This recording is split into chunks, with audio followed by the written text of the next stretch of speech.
à remercier nos éminents panélistes qui ont accepté spontanément d'opiner donc sur une question encore à l'œuvre sous nos yeux.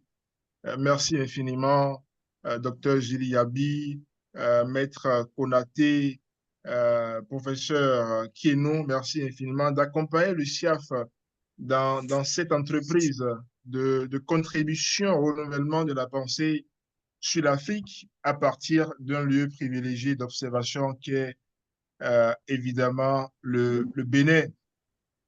Comme le dit le président du SIAF, je le cite, le SIAF est un mouvement de plusieurs dizaines de jeunes intellectuels, experts passionnés de recherche, qui font avec passion de la recherche sans faire de la recherche passionnée ni passionnelle.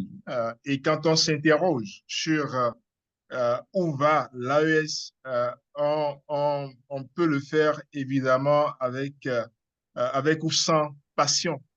Et donc, je nous souhaite à tous d'excellents travaux et merci encore une fois à toutes et à tous. Merci Estelle. Merci beaucoup, docteur Bilouzou. Et donc, je le disais en entame, je souhaite encore la bienvenue à tout le monde. Nous savons que depuis quelques mois, on a observé un changement dans la sous-région ouest-africaine, un tournant décisif dans l'intégration ouest-africaine, celui notamment de la naissance des États du Sahel. Créé notamment en septembre 2023 dans un contexte de climat froid avec la CEDEAO, cette alliance composée du Niger, du Burkina Faso et du Mali, tous des régimes issus de coups d'État, ambitionnent d'une manière ou d'une autre de coordonner leurs efforts, que ce soit au niveau national ou avec de la coopération au niveau international, dans le but de construire une architecture de défense collective et d'assistance dans la lutte contre la situation du terrorisme sous toutes ses formes. Après la signature de la charte du Liptako-Gourma, instituant ainsi l'Alliance, de nombreux projets, des initiatives communes se sont multipliées. C'est ainsi que le 6 juillet 2024, nous avons également vu le tout premier sommet de ces différents chefs d'État-là qui se sont réunis à Niamey pour instituer, je dirais, la Confédération des États du Sahel au thème de leurs différents travaux. Ce sommet, tel que nous l'avons vu, suscite de nombreuses interrogations et appelle donc à une réflexion rigoureuse pour mieux comprendre les trajectoires de ces trois États-là du Sahel. Donc, à travers la question que s'est posée le SIAF, où va l'Alliance des États du Sahel, le SIAF se donne pour objectif de faire une analyse de ce que pourraient être les chantiers et sentiers du nouveau-né du multilatéralisme africain. Donc, nous ferons cet exercice-là en 3 temps où nous allons réfléchir d'une part ou orienter les discussions, d'une part sur la nature juridique de l'Alliance des États du Sahel. D'autre part, nous questionnerons la capacité de ces États, de l'Alliance à faire face aux défis sécuritaires de développement. Nous ferons une analyse géopolitique et enfin, nous examinerons un peu les différents rapports. Et principalement, nous avons avec nous, pour cet exercice intellectuel-là, nous avons avec nous Dr. Gili Yabi. Il est analyste politique et fondateur de Wati, qui est un think tank basé à Dakar, au Sénégal. Dr. Gili Yabi, si vous êtes là, nous vous souhaitons la bienvenue. Merci beaucoup. Oui, je suis bien là. Merci. Nous aurons également comme panéliste Maître Mamadou Ismaïla Konaté. Il est avocat et ancien ministre de la Justice du Mali. Maître Konaté, si vous êtes là, bienvenue à vous.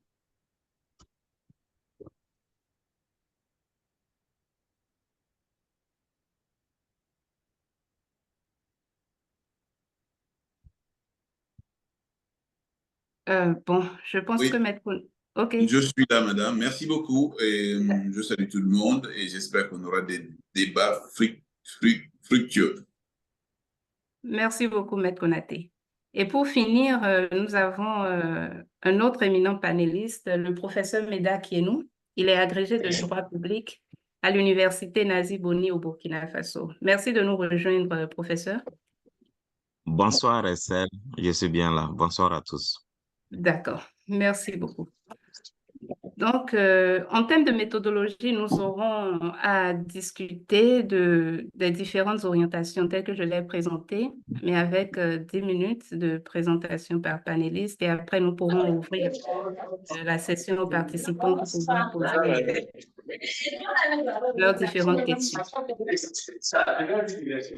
Alors, ma première question ira vers Maître Konaté pour démarrer les discussions. Quelle lecture politique pourrons-nous faire de cette situation, de la formalisation, si on peut le dire ainsi, de l'Alliance des États du Sahel? Maître Konaté? Merci beaucoup, madame. Je voudrais d'abord remercier le CIAF qui me fait l'honneur de m'inviter pour la deuxième fois dans un exercice qu'il organise régulièrement et qui nous met en prise directe face aux questions d'actualité politique, d'actualité constitutionnelle, institutionnelle, mais surtout véritablement qui concernent l'avenir et le devenir de notre continent et particulièrement de notre sous-région. Pour revenir donc à la création de la Confédération des États du Sahel, il faut essayer de placer cette démarche et l'initiative même dans son contexte réel qui, pour moi, est d'abord un contexte essentiellement politique. Pourquoi? Vous l'avez rappelé si bien que les États qui composent la Confédération des États du Sahel aujourd'hui sont constitués du Mali, du Burkina Faso et du Niger. Trois pays du Sahel intense, trois pays frappés par le terrorisme et trois pays qui ont ensemble et en commun le fait que les régimes, entre guillemets, démocratiques aient été renversés dans ces pays-là. D'abord au Mali par 2 fois, ensuite au Burkina par 2 fois et plus récemment au Niger. Deuxième élément, c'est que ces États appartenant à la Confédération des États du Sahel sont tous membres de l'UEMOA, qui est donc l'organisation économique et monétaire, mais en même temps qui sont membres également de la CEDEAO. Le troisième élément, c'est que le protocole de la CEDEAO sur la gouvernance considère que tout changement de prise de pouvoir anticonstitutionnel par la force ou par la violence ou par même un système révolutionnaire mérite des sanctions. Et ces trois pays, et particulièrement le Mali en premier et le Niger en deuxième, ont été lourdement frappés par ces sanctions qui ont été prises par les chefs d'État réunis dans le cadre de la CEDEAO. Et ces sanctions sont souvent intervenues pour être adossées dans le cadre de l'UEMOA, ce qui fait que les deux organisations ont été en totale symbiose quand il s'agissait de réprimer tous les changements anticonstitutionnels. Le Mali, dans un premier temps, sur un temps assez long, a supporté des mesures draconiennes qui mettaient complètement l'espace territorial malien en dehors d'un certain cadre où les relations d'affaires avec les autres pays étaient entièrement coupées jusqu'à ce qui concerne les transports aériens, par exemple. Sans jamais gober ces sanctions, mais en ayant été tout le temps à la pointe contre ces sanctions, et vous vous souvenez que les autorités maliennes, systématiquement, lorsqu'il leur arrivait de prendre la parole sur les sanctions, indiquaient toujours que les sanctions étaient à la fois illégales, illicites et inhumaines. Le Burkina Faso y a échappé quelque peu, mais le Niger a pris en pleine figure les mêmes sanctions presque pour le Mali. C'est dans ces conditions-là que ces trois États ont développé une dynamique qui les a conduits à se mettre dans un premier temps en retrait un tout petit peu de la CEDEAO et dans un deuxième temps à se concerter entre eux et dans un troisième temps à prendre ces initiatives qui sont allées de façon séquentielle et qui, au final, s'est mué donc en la Constitution à travers donc une charte dans un premier temps et un traité de la Confédération des États du Sahel. Ça veut dire que concrètement, la Confédération des États du Sahel ne s'est créée que dans une dynamique de contrer la CEDEAO.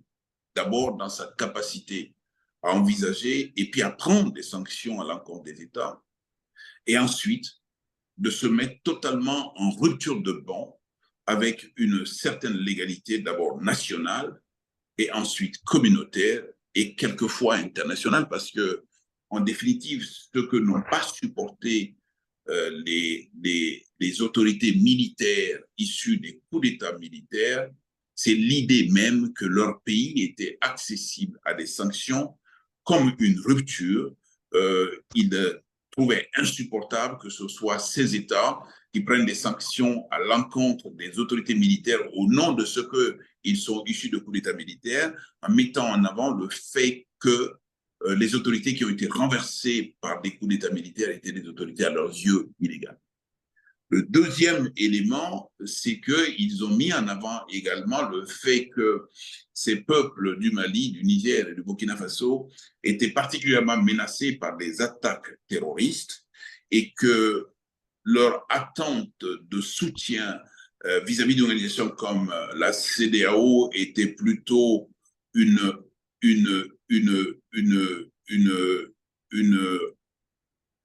ne donnait absolument rien dans la mesure où ils étaient convaincus que la CEDEAO était incapable de concevoir un dispositif militaire si ce n'est dans le seul et unique but de venir soutenir éventuellement les sanctions et de venir éventuellement déloger les putschistes.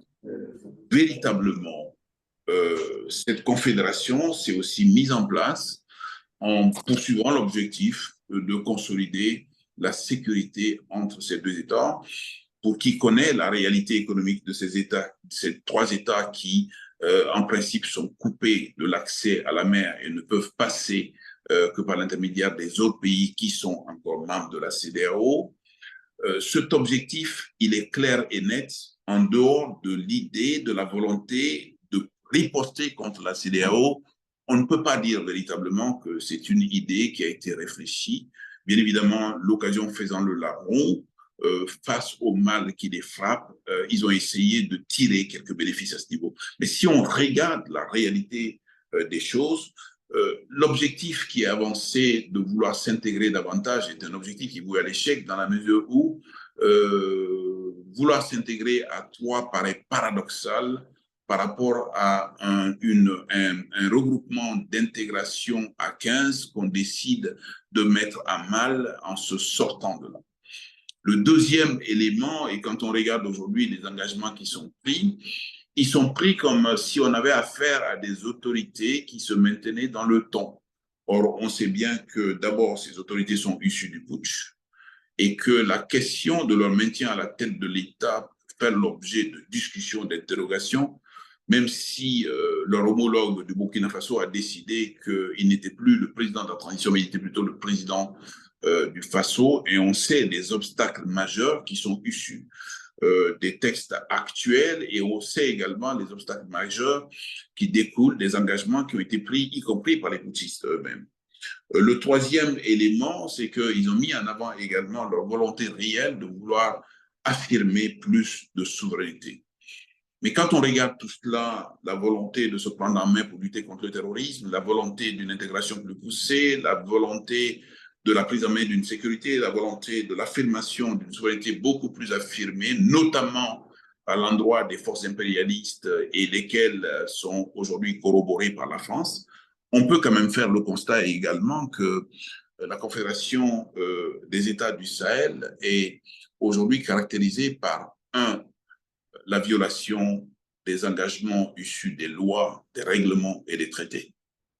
Même si le préambule fait référence à tout ce qui est droit international, Deuxième élément, c'est que dans ces pays-là, aujourd'hui, la caractéristique principale, c'est quand même la violation des droits, l'anéantissement des libertés et la prise en main de l'État et de l'administration militaire.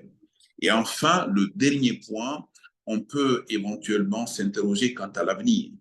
D'abord, l'avenir de cette confédération en tant que telle, il n'est pas sûr qu'elle puisse se maintenir dans ces trois pays dès lors qu'il est difficile de vendre cette idée à d'autres pays, dès lors que ces trois pays risquent de stagner, et ils vont encore stagner parce que l'issue demain de ce processus est compromise dans la mesure où s'il y a un régime régulier qui se met en place, il n'est pas certain que cette idée soit préservée. Et le deuxième élément de doute, c'est que si l'un quelconque de ces États arrivait à tomber aujourd'hui d'une manière ou d'une autre, c'est aussi un coup dans ce processus de confédération.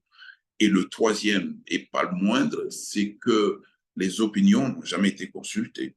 Bien évidemment, on est parti du processus que le populaire prend le pas sur tout, ça peut être une évidence, mais il n'est pas sûr aujourd'hui que nous ayons véritablement des instruments de mesure qui nous permettent aujourd'hui de faire le constat de l'adhésion forte de ces populations du Sahel nigérien, du Sahel malien, du Sahel burkinabé, par rapport à cet engagement d'une part, et surtout par rapport à la rupture avec la CEDEAO d'autre part. Je m'arrête là sur ces points. Merci beaucoup, Maître Konaté, pour ce développement. Et merci de nous avoir plongé dans le contexte de création de cette confédération qui, entre autres, est soutenue par une idée d'affirmation de souveraineté de la part de ces différents États, ces trois États du Sahel, de la volonté également de pouvoir consolider leurs efforts ou les atouts économiques. Mais vous vous interrogez également sur l'avenir de cette confédération-là, du moment où il y a de nombreux éléments qui pourraient ne pas forcément très bien marcher, je dirais, dans le processus en cours. Alors, par rapport à ce contexte, ou du point de vue de ce contexte-là, je voudrais faire ma prochaine question au professeur Meda Kienou. Du point de vue du droit, quelle pourrait être la nature juridique de ce nouveau-né-là? Quelle lecture juridique pourriez-vous faire de cette confédération? Professeur Kienou?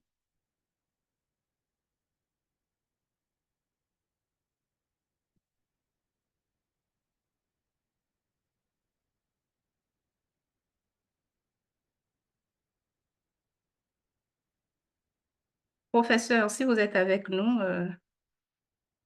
Micro, pardon. ok, Désolé, je n'avais pas désactivé le micro. d'accord. Donc, rebonsoir à tout le monde. Donc, il m'a été demandé de m'interroger sur la nature juridique de la Confédération des États du Sahel. Alors, la nature juridique de la Confédération des États du Sahel peut être abordée sous l'angle du droit constitutionnel et sous l'angle du droit international. Alors, sous l'angle du droit constitutionnel, il s'agit véritablement de s'interroger, de se poser la question de savoir si l'on a affaire à une confédération, comme son nom l'indique, ou si la Confédération des États du Sahel pouvait justement se rapprocher des autres formes de l'État justement connues en droit constitutionnel.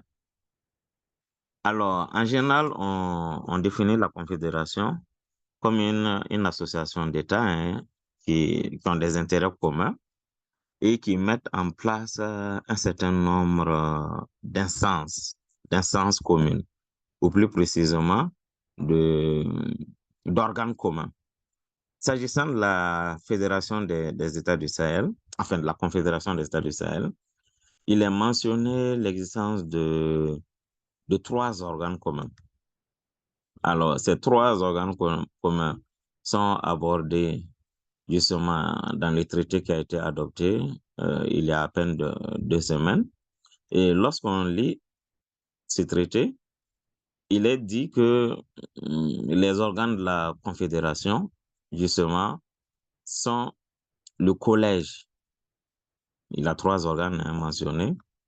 Donc, le collège des chefs d'État, les sessions confédérales du Conseil des ministres et les sessions confédérales des parlements. Alors, véritablement, il s'agit des organes prévus. L'un des problèmes qui pourrait se poser par rapport justement à la nature de la Confédération telle qu'on la voit généralement, c'est que la Confédération suppose l'existence d'organes communs. Hein. La Confédération doit pouvoir fonctionner à travers des organes communs, au moins un à plusieurs organes communs. Et lorsqu'on aborde les instances de la Confédération, il ne s'agit pas véritablement d'organes communs qui puissent se distinguer des organes d'une organisation internationale classique. Donc, certes, ce sont des instances prévues, mais ces instances, bien que ce sont des instances prévues, mais il ne s'agit pas apparemment d'instances qui peuvent se présenter comme des organes communs de la Confédération qui quand même relève d'une des caractéristiques de la Confédération. Le collège des chefs d'État n'est pas une instance commune qui traduirait une intégration plus poussée par rapport à ce qu'on atteindrait d'une confédération.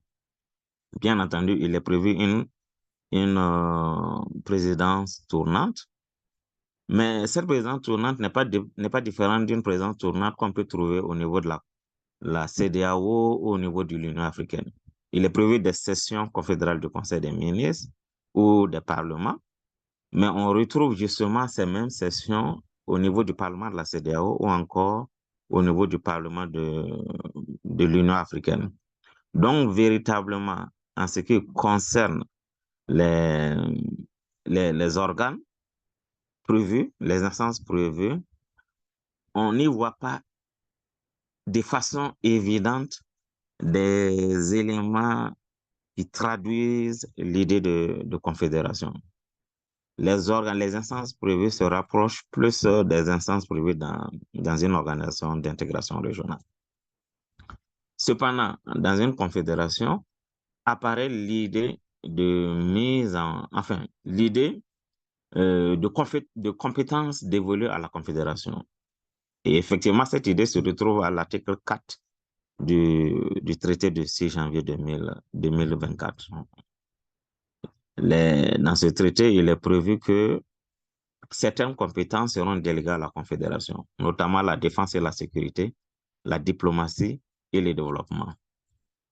Et il a ajouté qu'un protocole additionnel viendra préciser justement chacun de ces domaines, et notamment ce qui relève des compétences de la Confédération.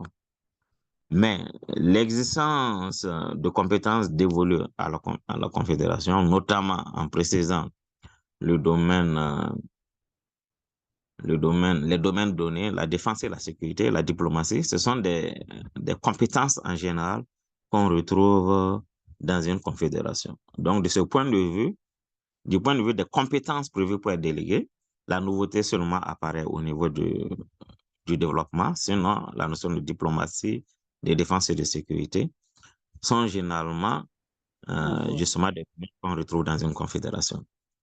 Néanmoins, du point de vue du droit constitutionnel, et notamment au Burkina Faso, il peut y avoir un problème parce que la constitution burkinabé dit expressément, et la constitution burkinabé est toujours en vigueur, dit expressément que si le Burkina Faso doit adhérer à une confédération ou à une fédération, cela doit faire l'objet d'un référendum. Et justement, on peut se demander justement si du point de vue du droit constitutionnel, la Confédération des États du Sahel peut être véritablement effective du point de vue du droit constitutionnel en l'absence d'un référendum en bonne et due forme au Burkina Faso, à moins d'une révision de la constitution burkinabé pour justement supprimer cette disposition. Alors, vous aurez déjà compris à travers mes propos que, de mon point de vue, les dispositions du traité portant création de la Confédération, lorsqu'on les examine, les dispositions rapprochent plus la Confédération des États du Sahel d'une organisation internationale et justement d'une volonté d'aller vers plus d'intégration. Et de ce point de vue, cela reste quand même en deçà des modèles d'organisation internationale les plus intégrés qu'on observe sur la scène internationale. Par exemple, quand on regarde l'Union européenne pour laquelle il y a quand même l'unanimité qu'il ne s'agit ni d'une fédération ni d'une confédération, a une intégration bien plus poussée que ce qui apparaît dans le traité portant création de la Confédération. Donc, de notre point de vue, la Confédération des États du Sahel nous semble à ce stade être plus assimilable à une organisation internationale qui se veut une organisation d'intégration régionale, regroupant les 3 États. Bien entendu, il se peut qu'il s'agisse de jalons en vue d'une confédération plus importante. Donc, à ce stade, j'estimerais que si l'on doit parler de confédération, il s'agirait d'une confédération inachevée. Je m'arrête à ce stade. Donc, ma conclusion, c'est qu'on a en présence d'une confédération inachevée. Je vous remercie. Merci beaucoup, professeur Kienou Meda. Un développement assez intéressant, je dirais, et vous nous avez permis de comprendre ce que c'est que la confédération, d'une part déjà par la définition, association des États avec des intérêts communs qui mettent en place des organes communs. La lecture que vous nous aviez faite du traité de l'AES, de la Confédération des États du Sahel qui a été signé tout récemment, cette lecture nous permet de comprendre que il y a 3 organes communs qui ont été établis, notamment le Collège des chefs d'État, la session confédérale des ministres et des parlements. Et vous avez également évoqué les différents problèmes par rapport à cette confédération, dont entre autres le fait que ces instances ne sont pas forcément des organes communs qui ne traduisent pas une idée d'intégration plus poussée. On dirait qu'il s'agit beaucoup plus des organes que l'on retrouverait dans une organisation tout simplement. Et pour finir, vous faites la conclusion de ce que la Confédération des États du Sahel est beaucoup plus assimilable à une organisation internationale et donc qu'il s'agit d'une confédération inachevée. Merci pour ce partage, professeur Kienou. Je voudrais demander à Dr. Giliabi s'il est avec nous.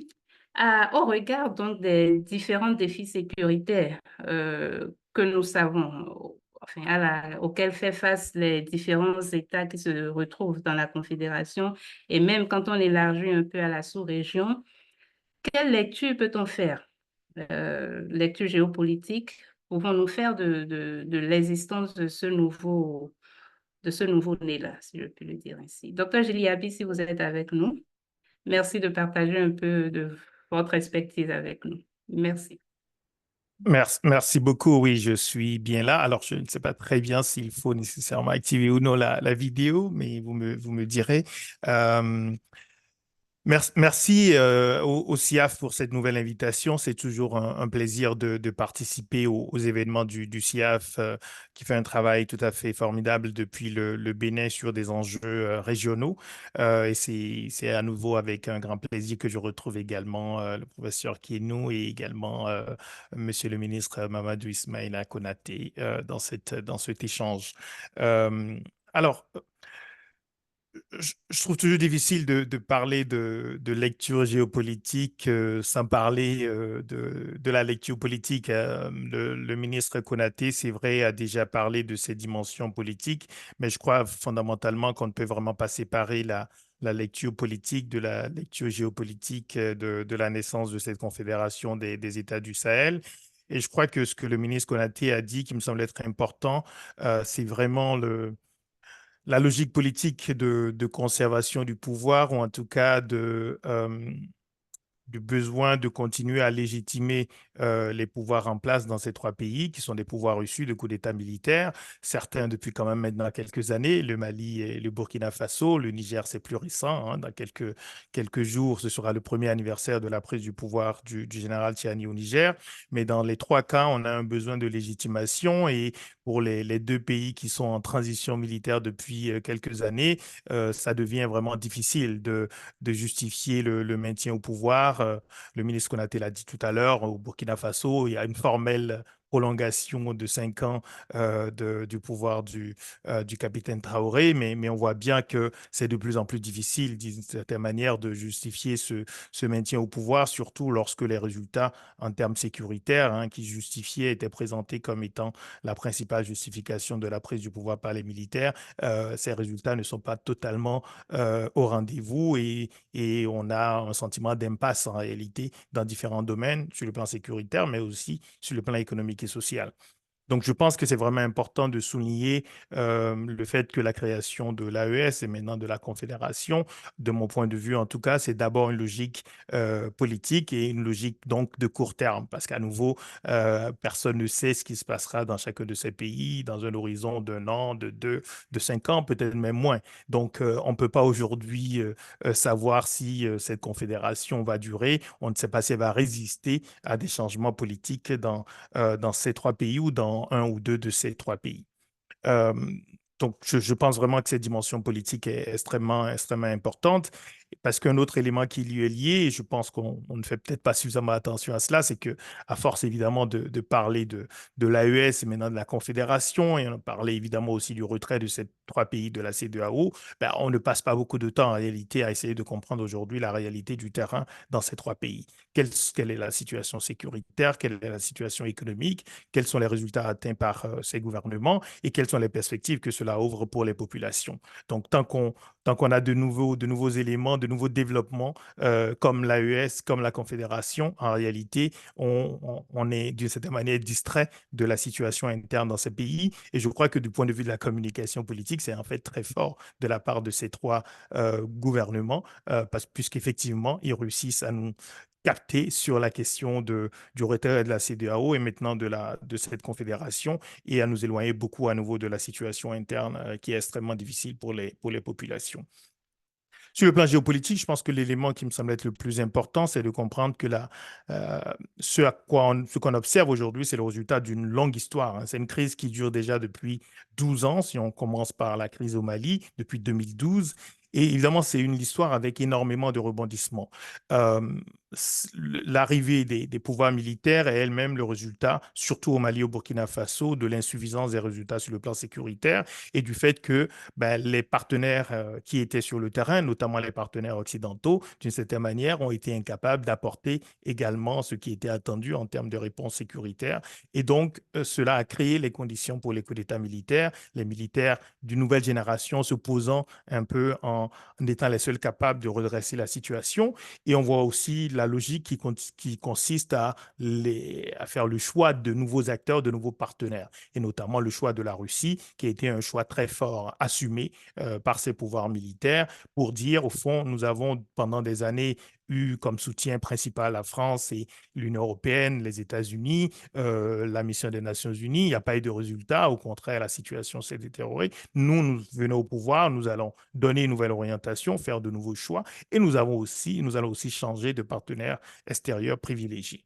Et donc, je crois que dans ce qui se joue en ce moment, il faut avoir en esprit à nouveau tous ces épisodes historiques et comprendre que le choix géopolitique, les nouvelles alliances qui sont faites par ces États, sont aussi le résultat de cette évolution sur les 12 dernières années au Sahel. Et ça veut dire aussi, probablement, on n'a pas vraiment d'éléments de preuve là-dessus, mais je pense que la Russie notamment, sans doute donne quelques idées, quelques conseils aussi sur le plan de ce positionnement géopolitique de ces États, du retrait de la CEDEAO et la création de la Confédération, ce qui consiste à les éloigner de plus en plus, en réalité, de l'ensemble des autres pays qui continuent à avoir des relations privilégiées, surtout avec les pays occidentaux, avec l'Europe, avec les États-Unis.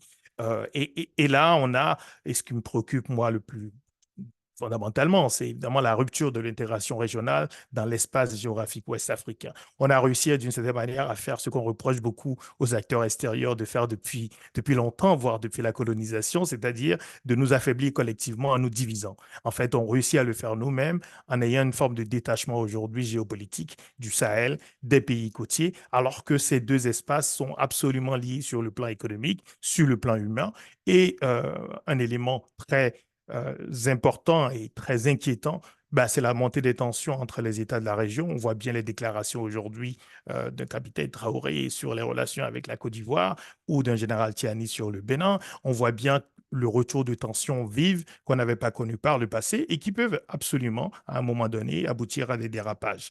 Cela nous dit, je pense, beaucoup de choses sur l'état à nouveau de la désintégration et sur le fait, évidemment, que ces évolutions sont extrêmement négatives pour la région. Je vais terminer quand même sur un élément sur la Confédération. Je crois que le professeur qui nous vient de l'expliquer. Là, le choix, je pense, de la Confédération est quand même un choix qui n'est pas inintéressant, qui est un choix facile et, je dirais, astucieux de la part de ces trois États. Parce qu'au fond, la Confédération, ce sont des États qui restent souverains. Ce sont ensuite des États qui vont décider eux-mêmes des thèmes sur lesquels ils vont justement, d'une certaine manière, déléguer leur souveraineté à des organes de la Confédération. Pour l'instant, on a trois grands domaines, diplomatie, développement et sécurité, défense, mais au sein de chacune de ces thématiques, ce sera aux trois pays, aux trois dirigeants de décider finalement de ce qu'ils vont faire ensemble. D'une certaine manière, je pense qu'analytiquement, il faut distinguer la question de la Confédération de la question du retrait de la CEDEAO. On peut tout à fait avoir une confédération d'États dans une région sans que cela ne remette en cause l'intégration régionale. Donc pour moi, le souci, ce n'est pas que trois États décident d'approfondir leur intégration. On avait le Conseil de l'Entente, on a des sous-groupes au sein de la CEDEAO. Le problème, c'est plutôt le retrait de la CEDEAO qui, pour le coup, est un recul majeur à la fois pour ces pays et pour l'ensemble de la région. Mais je crois à nouveau qu'il faut, d'un point de vue de l'analyse, distinguer ces deux éléments. Et enfin, à nouveau, sur la Confédération, il y a pour l'instant, il n'y a pas beaucoup de contenu et ça nous ramène à ce que je disais au départ, c'est d'abord quand même des annonces et de la communication. Le contenu sera défini ensuite en cours de route et donc il n'y a pas vraiment beaucoup de risques qui soient pris par ces États en disant on va en confédération. Ce serait totalement différent s'ils disaient qu'on allait en fédération. Et je souligne par contre que le texte constitutif de cette confédération souligne que ce sera une étape vers la fédération. La fédération, c'est quelque chose de beaucoup plus compliqué. Je ne pense pas que ce soit en réalité réaliste, mais la confédération, c'est tout à fait réaliste, c'est tout à fait possible que dans certains domaines, ces États approfondissent leur intégration et cela leur permet surtout d'afficher leur solidarité face à des blocs qu'ils considèrent comme étant hostiles, comme étant hostiles à leurs orientations et à leur maintien au pouvoir également. Je vais m'arrêter là. Merci beaucoup, Dr. Giliabi. Je rappelle que vous aviez pu montrer à travers votre développement les différentes logiques politiques qui ont inspiré la création, la mise sur pied de cette confédération. D'une manière ou d'une autre, cette confédération, vous l'aviez évoqué, nous éloigne des discussions importantes ou des enjeux importants, notamment celui de l'impact de cette nouvelle initiative de ces États-là sur la population, mais également l'impact économique. Vous évoquez également un éloignement, également à l'endroit ou vis-à-vis des autres pays, des États-Unis par exemple ou de l'Europe, mais également vous mettez l'accent sur les nouvelles orientations ou le choix qu'a fait ces États-là en maintenant, par exemple, la Russie ou en intensifiant, je dirais, la coopération avec la Russie. Mais ce que nous retenons également, c'est que ce retrait de la CEDEAO constitue un recul majeur pour la région et probablement que nous allons progressivement vers la désintégration de notre sous-région. Mais ce qui m'amène à relancer le débat, je ferai la question à Dr. Gili Abissi puisqu'il est toujours là. Quelles pourraient être ou comment est-ce qu'on peut voir les relations aujourd'hui entre les populations de ces États-là, du Sahel, et les populations de la CEDEAO? Quelle lecture peut-on faire de l'interaction désormais entre ces populations-là? Et les autres intervenants, panélistes, peuvent également revenir là-dessus pour ajouter ou pour faire leur contribution. Merci. Oui, merci beaucoup. Peut-être deux éléments. Le premier, c'est qu'il faut, je pense vraiment, y compris dans la manière dont on parle du retrait de la CEDEAO et de la décision de créer la Confédération, bien préciser qu'il s'agit de décisions de gouvernement actuel de ces pays. Ce ne sont pas des décisions des États en tant que tels, en réalité, même si évidemment, ce sont eux qui aujourd'hui représentent les États, mais il n'y a pas de légitimité particulière aux dirigeants actuels, puisque même sur le plan, disons, même si on estimait qu'on restait dans des gouvernements militaires, en réalité, n'importe quel autre militaire dans ces trois pays pourrait s'estimer aussi légitime que ceux qui sont aujourd'hui au pouvoir pour incarner l'État et pour prendre le pouvoir. Donc, on est quand même toujours dans une situation d'incertitude et de fragilité politique très claire et de légitimité, évidemment, très douteuse de la part de ces gouvernements qui ont pris des décisions, par contre, qui sont des décisions qui engagent des États, a priori, sur la longue durée. Et donc, dire cela, ça veut dire aussi faire attention à ne pas considérer que l'éloignement que j'ai mentionné tout à l'heure est un éloignement des populations de ces trois pays par rapport aux populations des pays voisins ou de manière générale des autres pays ouest-africains. Ce serait évidemment dramatique qu'on en arrive aussi à de l'animosité entre les populations. Mais on le voit, et le cas de la tension très forte entre le Bénin et le Niger l'a montré, on voit bien que cela peut très vite, lorsque les dirigeants ont un certain nombre de discours de polarisation, évidemment, cela est entendu par leurs sociétés respectives, leurs populations respectives, et lorsqu'on a en particulier des gouvernements qui ont besoin constamment de montrer qu'ils ont de la popularité, ils vont s'appuyer sur des forces sociales pour montrer qu'ils sont soutenus, et cela peut très vite aboutir à des discours, cette fois-ci, d'éléments de la population, des sociétés civiles, qui vont être des discours également extrêmement belliqueux, et on le voit à nouveau dans le cadre de ces tensions entre le Bénin et le Niger, on le voit probablement aussi entre le Burkina Faso et la Côte d'Ivoire. Et on voit bien à quel point tout cela est extrêmement contre-productif et extrêmement dangereux. Lorsqu'on connaît l'étendue des relations économiques entre des populations ivoiriennes et burkinabées, lorsqu'on connaît les flux de population entre ces deux pays, lorsqu'on connaît le rôle d'une certaine manière d'amortisseur économique qu'a toujours joué la Côte d'Ivoire par rapport au Burkina Faso, et de manière générale, lorsque vous avez des difficultés sur le plan agricole, par exemple, dans des pays sahéliens, vous avez toujours eu la possibilité pour une partie de ces populations d'aller plus au sud, d'aller travailler dans des pays voisins et de pouvoir d'ailleurs y rester ou d'avoir une forme de mobilité plutôt temporaire. Et tout cela, on est en train de remettre tout cela en cause d'une certaine manière, peut-être sans nous en rendre compte, avec ces tensions au niveau politique, au niveau des États, parce qu'elles vont finir par effectivement déboucher sur des pensées négatives de la part des populations sur des populations voisines. Donc oui, je pense qu'il y a une vraie inquiétude par rapport à cette évolution au niveau des opinions publiques, mais on n'en est pas encore là. Et il est très important au niveau de ceux qui parlent de cette crise, à nouveau, de faire la distinction entre des gouvernants qui, à un moment donné, ont pris des décisions, surtout principalement pour des raisons de politique intérieure et de besoin de construire leur légitimité en interne, qui prennent des décisions, par contre, qui ont des conséquences très importantes sur les populations, leur propre population, et également sur les relations avec les pays voisins. Le deuxième élément que je voulais souligner, c'est que dans toute cette crise, c'est un élément beaucoup plus général. Je crois que nous avons besoin aussi vraiment de regarder nos sociétés en face, de regarder l'état de nos sociétés civiles, de la jeunesse en particulier dans les pays de la région, et de comprendre que ce qu'on n'a pas fait pendant 20-30 ans en termes en termes de qualité des systèmes éducatifs, en termes d'analyse critique, en termes de distance par rapport à ce qu'ils peuvent entendre. Tout cela fait énormément de fragilité. On a des opinions publiques qui peuvent être très réceptives à des discours qui ne sont pas fondés sur les faits.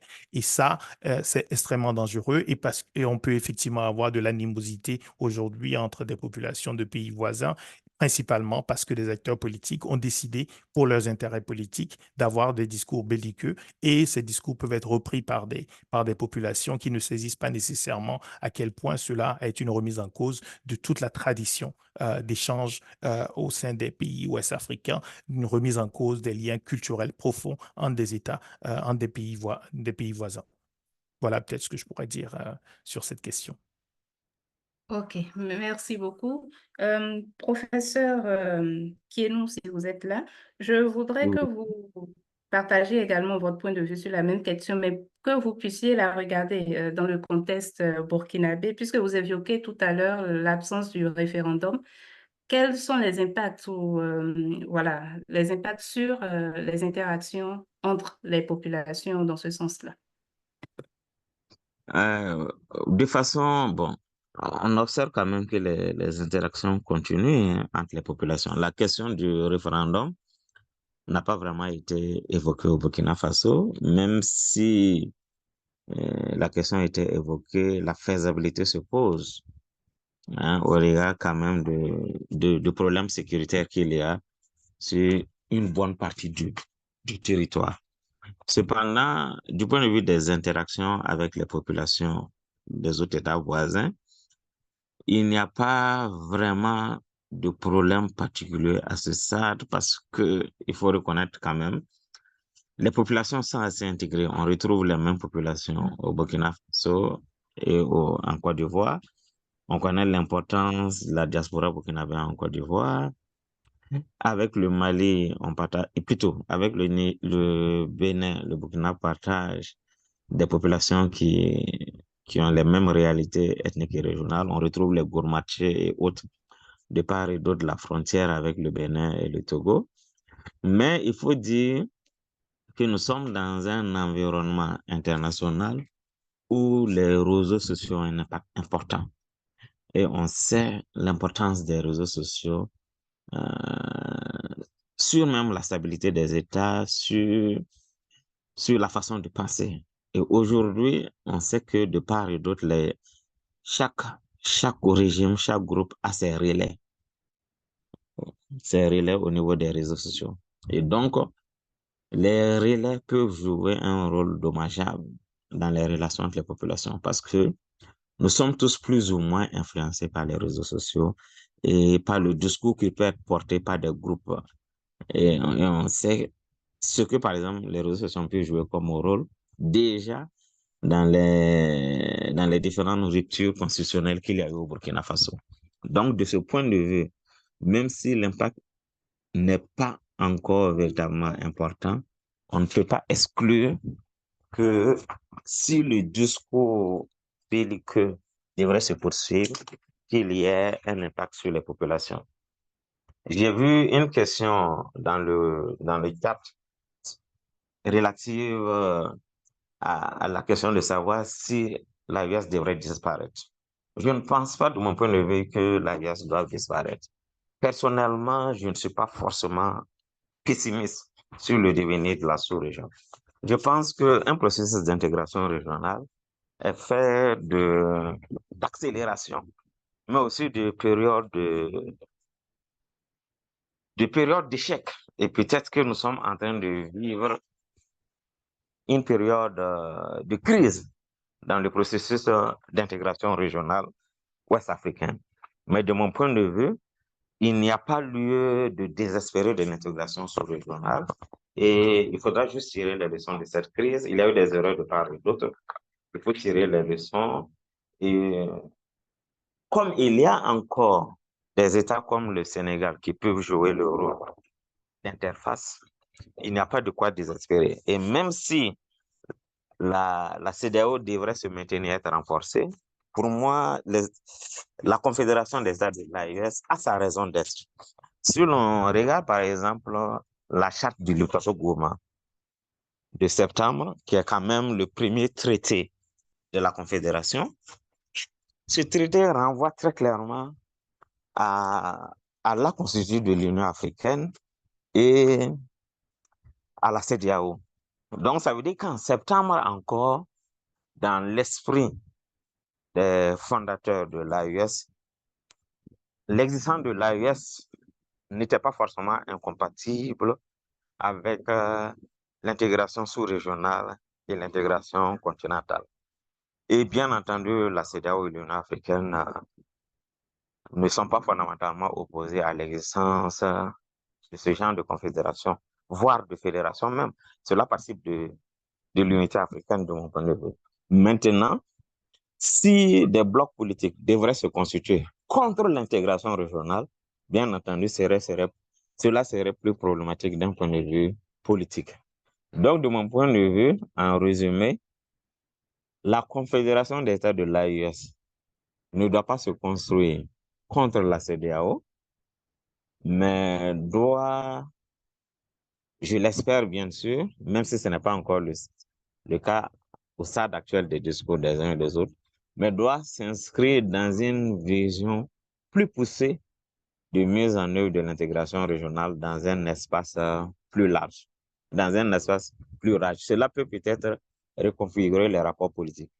Mais pour terminer, je pense que quel que soit le discours tenu, il y a la réalité économique et géopolitique qui sont des principes de réalité de mon point de vue. Quoi que fassent les États du Sahel, dans le cadre de cette confédération, on ne peut pas ignorer les dynamiques des relations économiques entre les États du Sahel et les États côtiers. Cette dynamique ne peut pas être ignorée et ce serait en quelque sorte se suicider que de penser qu'on peut faire fi des relations, des interactions économiques avec les États côtiers. C'est le premier aspect. Le deuxième aspect, de mon point de vue, la Confédération des États du Sahel est pertinente d'un point de vue militaire. Est pertinente d'un point de vue militaire pour lutter contre le terrorisme.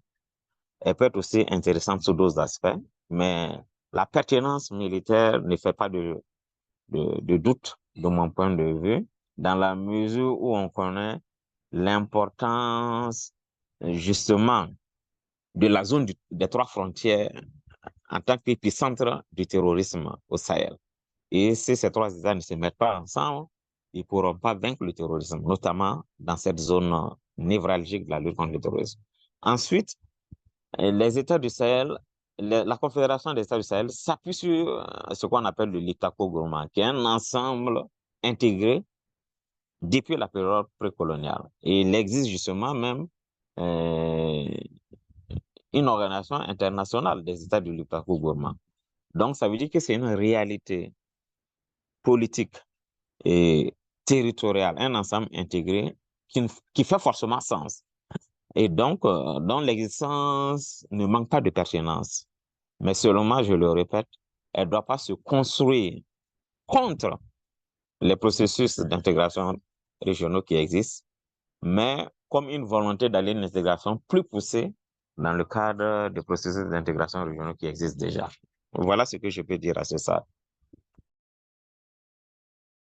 Merci beaucoup, professeur. Maître Konaté, je ne sais pas si vous avez quelques mots à ajouter avant qu'on laisse la possibilité aux participants de pouvoir vous faire leurs questions. Merci beaucoup. Je voudrais faire 2-3 remarques quand même. Je pense qu'on ne peut pas faire de commentaires qui ne tiennent pas en compte la réalité qui a mené ces trois États à se sortir de la CEDEAO. Ils ne se sont pas mis dans une perspective d'intégration complémentaire. Ils se sont mis dans une perspective de rupture de banc avec la CEDEAO.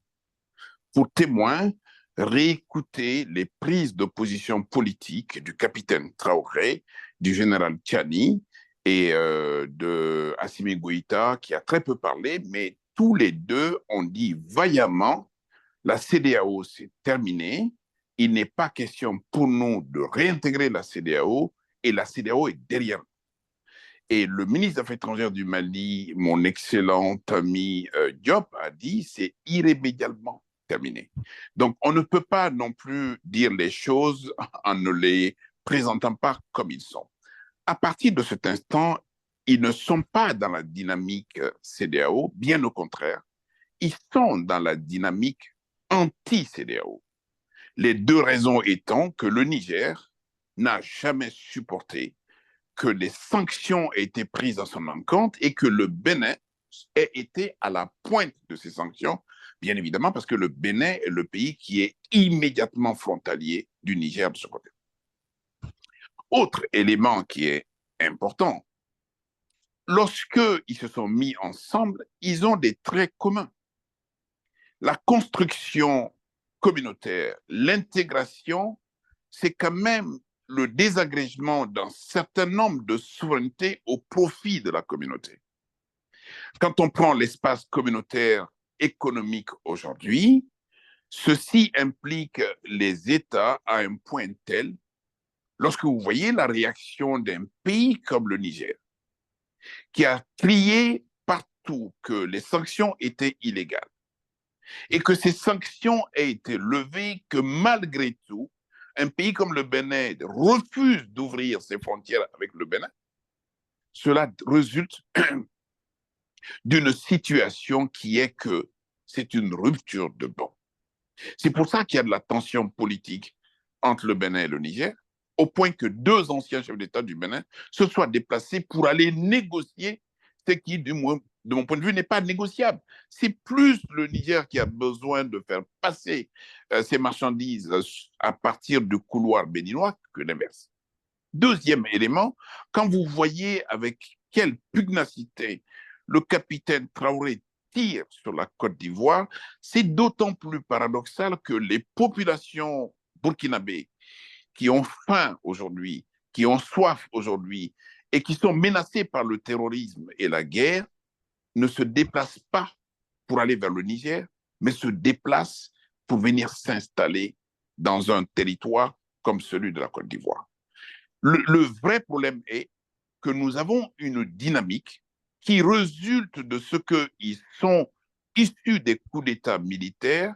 Ils veulent aujourd'hui inverser les choses pour imposer le non-droit, le non-état de droit, l'antidémocratie comme étant la référence.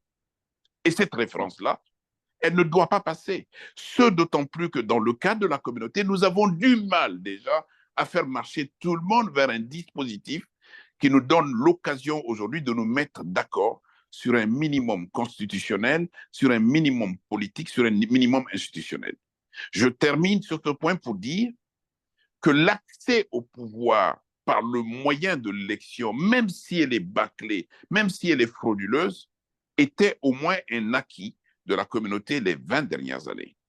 Et que les coups d'État, sans être révolus, étaient au moins derrière, et que pendant très longtemps, les sanctions qui ont été prises contre les putschistes ont été des sanctions acceptées. Je veux pour preuve la tentative de renversement en Sierra Leone, la tentative de renversement dans un pays comme la Gambie, où des forces ont été mobilisées pour chasser justement les putschistes. Encore une fois, je ne suis pas en train de discuter de l'ampleur des sanctions, mais je suis en train de discuter du principe des sanctions.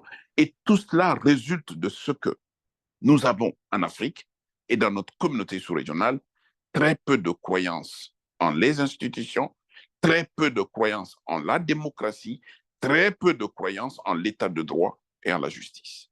Et ça nous met dans un état comme celui-ci.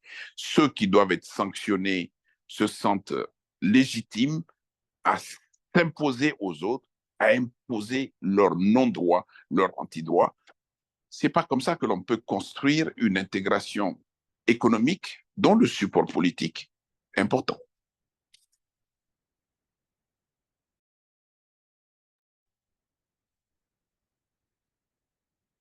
Merci beaucoup, Maître Konaté. J'espère que vous avez fini ou c'est la connexion qui nous a lâchés. Je suis parfaitement là et j'ai fini. Ok, d'accord. Merci beaucoup. Je pense qu'à cette étape, nous allons ouvrir les discussions pour les panélistes.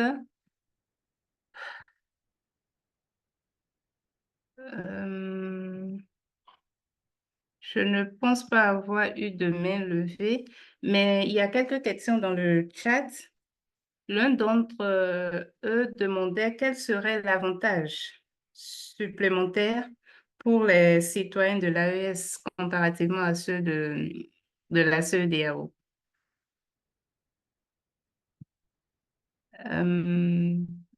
Si Dr. Geliabi ou professeur Kenou peut prendre la parole. Oui. Alors,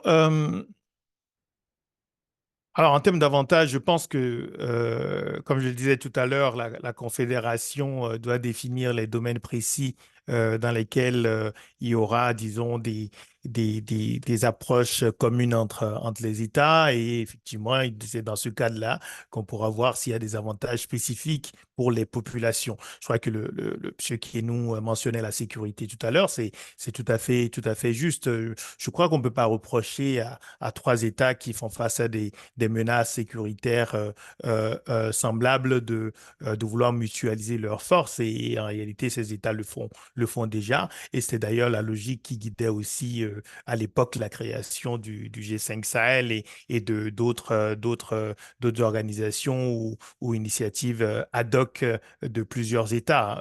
Donc cela peut permettre d'améliorer la qualité de la réponse. Mais le souci, c'est que lorsqu'on a des États qui font des choix qui, de mon point de vue en tout cas, ne sont pas les bons, y compris pour répondre à la sécurité, le fait qu'ils se mettent ensemble ne va pas changer des mauvais choix en bons choix.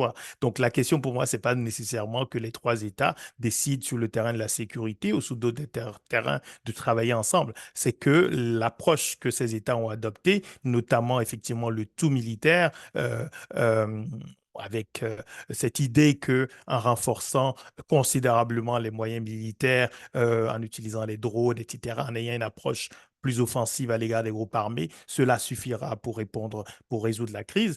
Je crois que fondamentalement qu'on a tellement d'exemples et tellement de connaissances sur ces types de menaces pour savoir que cela ne peut pas fonctionner. Ça ne veut pas dire qu'il ne faut pas renforcer l'armée, ça ne veut pas dire qu'il ne faut pas renforcer les troupes et les équipements, mais ça ne peut pas être une approche exclusivement militaire. Et ce qui se passe aujourd'hui dans ces États, c'est une militarisation de l'ensemble des États et de la société. Ce qui se passe dans un pays comme le Niger, c'est le fait de nommer des militaires dans l'administration territoriale à la tête d'entreprises publiques. C'est un retour à des choses que nous avons connues déjà dans beaucoup de pays de la région, les militaires partout dans l'administration civile et dans l'administration militaire. Cela n'a pas produit des résultats glorieux, sinon on le saurait. Donc je crois qu'à nouveau, c'est la question de la qualité de l'approche qui est suivie que celle de la justification de la nécessité d'avoir des regroupements entre plusieurs États. L'autre élément, lorsqu'on compare un peu l'AES, la Confédération, avec la CEDEAO, je pense que ça fait pas de sens de comparer comme si on comparait deux blocs comparables. La CEDEAO, même sans les trois États du Sahel, ce sera 12 États, dont le Nigeria, qui est de très loin la puissance démographique économique de la région, dont les deux autres économies les plus importantes, le Ghana et la Côte d'Ivoire. Et donc, il est très clair que les 12 États disons, de la CEDEAO, si on acte le départ de ces trois États du Sahel, reste un bloc beaucoup plus important que le bloc que pourraient constituer trois États du Sahel, qui font aussi partie de ceux qui ont les indicateurs sociaux et humains les moins bons de l'ensemble de la région. Les trois États, Niger, Mali et Burkina Faso, lorsque vous regardez l'indicateur de développement humain, font partie des 10 avec les indicateurs les moins bons au niveau africain et au niveau mondial. Donc, on n'est pas en train de parler d'un bloc avec des économies solides pour l'instant, mais on parle d'un bloc qui a des raisons de se mettre ensemble pour confronter des menaces communes et qui peut librement le faire. Je pense que personne ne peut à nouveau empêcher trois États de décider d'approfondir leur intégration. C'est pour ça que je distinguais cette question de celle du retrait de la CEDEAO, parce que la Confédération peut tout à fait subsister, même si ces États décidaient de revenir dans le giron de la CEDEAO. D'accord, merci beaucoup, Dr. Gilles. Dr. Bilouzo-Thierry, vous avez la parole. Merci beaucoup, Estelle. Alors, je, je voudrais encore une fois dire merci aux panélistes pour les brillants exposés et rebondir sur D'abord, l'intervention du professeur Kienou, qui a pu constater que l'AES n'est pas à proprement parler une confédération, qui n'est pas non plus assimilable vraiment, en tout cas qui est proche de ce qu'on peut appeler l'organisation internationale. Il a conclu sur le fait que l'AES est une confédération inachevée. Et je voudrais m'interroger avec lui sur cette question-là. Finalement, est-ce qu'on peut dire que l'AES n'a pas de statut juridique du point de vue du droit international ou du droit communautaire? Est-ce que dans cet entre-deux, est-ce que finalement, elle n'a pas de statut juridique? Première observation ou interrogation. Deuxième observation, c'est que, oui, j'en conviens très bien avec le docteur Giliabi que il y a toujours eu des sous-espaces dans de grands espaces ou de grands ensembles. Euh, mais évidemment, ici, le problème, c'est la façon dont ce sous-espace s'est constitué, comme l'a dit le maître Konaté. Et la question peut se poser de savoir quelle est la portée euh, ou quelle est la marge de manœuvre des chefs d'État en transition.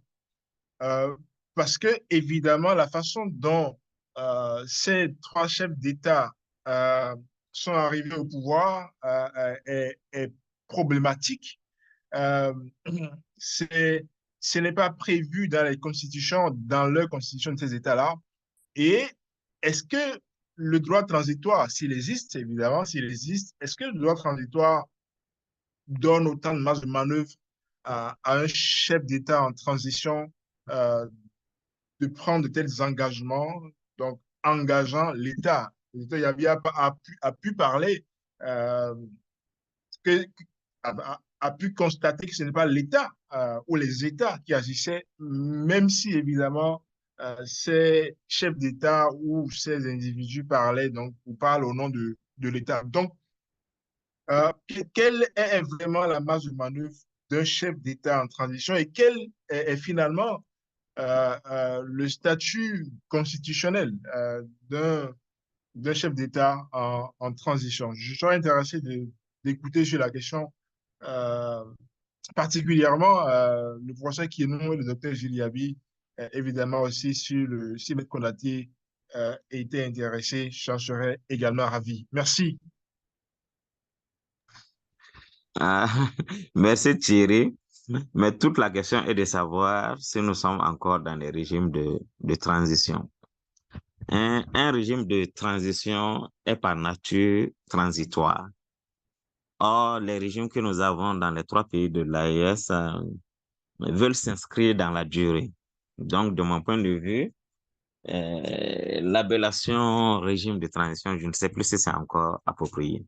Notamment, par exemple, quand on regarde au Burkina, on va dire qu'il y a une prolongation, ou en tout cas, il y a un mandat de 5 ans qui a été donné au capitaine Traoré. Et donc, pour moi, on est quelque part sorti un peu de la transition. Maintenant, il y a une architecture constitutionnelle qui est là, avec l'attelage charte de la transition et constitution.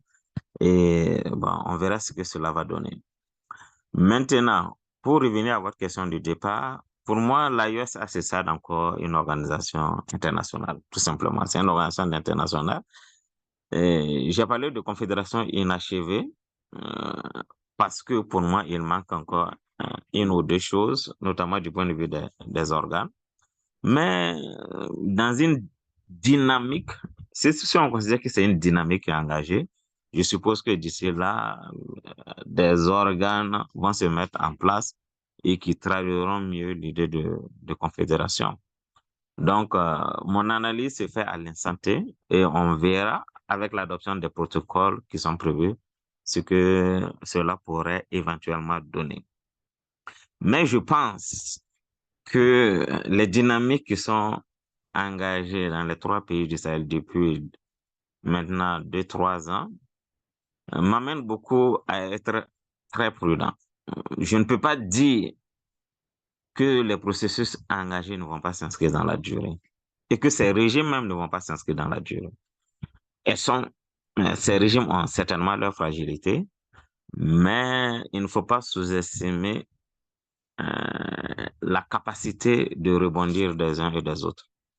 Et il ne faut pas non plus sous-estimer parce que quand j'observe en fait ce qui se passe, je constate que ce n'est pas la CEDEAO qui impose le tempo. Dans la sous-région, c'est plutôt les États de la Confédération du Sahel qui imposent le tempo, qui définissent le rythme auquel on danse en fait. Et donc, en fait, ils obligent la CEDEAO à réagir et non à agir. Même quand j'observe le dernier sommet de la CEDEAO, ça me semble être plus une réaction qu'une action. Et tant qu'on sera dans une dynamique où la CEDEAO sera plus dans la réaction, tant qu'on sera dans une dynamique où ce sont les États du Sahel qui vont définir le tempo, on ne peut pas exclure que ces régimes s'inscrivent dans la durée. Parce que, au fur et à mesure que le temps passe, bien entendu, ils ont le temps de s'installer et de définir l'orientation, non seulement dans les relations extérieures de ces États, mais aussi du point de vue du fonctionnement interne de ces États. Donc, j'appelle à la prudence. N'oublions pas qu'il y a à peine 1 an, certains ont proclamé que le régime du Niger n'allait pas durer. Aujourd'hui, il a quasiment 1 an d'existence. Donc, les phénomènes que nous observons actuellement nous invitent beaucoup à la prudence et à ne pas tirer de conclusions hâtives de part et d'autre. Ouais. C'est ce que je peux dire à ce stade. OK, merci beaucoup, professeur. Il y a une question dans le chat pour Monsieur le ministre Konaté. La question est celle-ci. Si la situation actuelle permet à des groupes mécontents d'imposer le non-droit au lieu du dispositif constitutionnel, à qui la faute? Et ne pensez-vous pas que la qualité de la réponse au problème dépend du diagnostic de la CEDEAO? Encore une fois, je pense que vraiment, il faut revenir à des préceptes de base. Quand on veut se projeter dans le temps aujourd'hui, pour faire une évaluation, d'abord, de cette confédération du point de vue de sa structure, du point de vue de sa composante, du point de vue de sa capacité à mener à bien ce projet jusqu'au bout. Même lorsqu'il s'agit de la réunion de 3 États, le montage de la confédération, la structuration de la confédération, la mise en place des instruments essentiels de la confédération ne résulte pas que de la seule volonté de 3 personnes qui ont décidé de prendre le pouvoir par la force. La combinaison est l'État et ses représentants. Deuxièmement, la composante humaine qui doit suivre. Et troisièmement, les interconnexions économiques.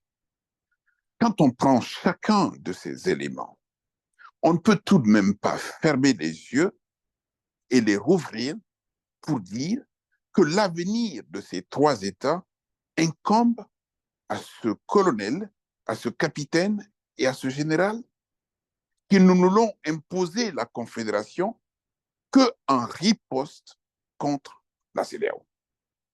Deuxièmement, qui parmi nous aujourd'hui peut dire qu'il a une évaluation nette de l'attente des populations et de leur adhésion dans cette démarche de confédération? Je vous rappelle que personne n'est descendu dans la rue pour dire bravo à la confédération, ni à Ouaga, ni à Bamako, ni à Niamey. Bien au contraire, les gens sont dubitatifs. Ils le sont d'autant plus que les acteurs économiques de ces 3 pays migrent aujourd'hui vers le Sénégal pour aller installer leurs affaires, vers la Côte d'Ivoire et vers le Bénin. Les gens sont dubitatifs, les gens sont inquiets et les gens comprennent très bien que c'est un mouvement d'humeur qui les amène là et qui n'ont pas le choix. Ces situations s'imposent à elles. Bien au contraire, on peut peut-être penser aujourd'hui que nous avons tous pensé que le président Tiani allait tomber le lendemain, mais même s'il ne tombe pas le lendemain, le plus difficile aujourd'hui dans nos contrées, ce n'est pas de prendre le pouvoir. Parce que dès que vous réunissez 2-3 personnes, que vous avez quelques armes et munitions, vous prenez le pouvoir. Mais le plus difficile, c'est quand même de se maintenir à la tête de ces États. Ces pays-là, aujourd'hui, sont en recul à tout point de vue. Tous les indices de référence sont en recul aujourd'hui parce que simplement, la prise du pouvoir par la force est un élément handicapant de la prospérité économique et sociale. Tiani est en place depuis 1 an. Tiani n'a jamais été élu. Monsieur le professeur, on ne peut pas dire aujourd'hui que ces régimes-là ne sont pas des régimes de transition. Ils sont issus de nulle part. Ex nihilo, on ne peut pas dire que c'est des régimes qui vont s'installer dans la durée. Dans la durée parce qu'ils ont la force, mais le jour où ils n'ont pas la force, cette durée va s'estomper. Et cette durée-là et la manière dans laquelle ils ont pris le pouvoir sont quand même antinomiques de tout l'effort que nous avons fourni aujourd'hui pour un minimum de légalité, de régularité et de constitutionnalité. Pour revenir aujourd'hui, c'est le débat récurrent, c'est la question qui m'a été posée. Oui, mais ces coups d'État ne tombent pas du ciel, ces coups d'État viennent parce que simplement les régimes qui étaient en place étaient des régimes tyranniques. Concédons même cela. Mais on n'a jamais réglé le mal par le mal. Vouloir expliquer les raisons pour lesquelles ces coups d'État arrivent aujourd'hui, c'est comprendre et accepter les coups d'État. Exactement comme on le dit en Afrique aujourd'hui, les militaires sont des arbitres. Mais alors, prenez tous ces 3 militaires. Qu'est-ce qui caractérise le Mali, le Burkina et le Niger aujourd'hui? Je peux rajouter la Guinée. C'est d'abord, des enlèvements de citoyens opposés aux opinions qui sont exprimées aujourd'hui. 2, c'est l'instrumentalisation de la justice. 3, ce sont les déportations. Et 4, ce sont des mesures forcées.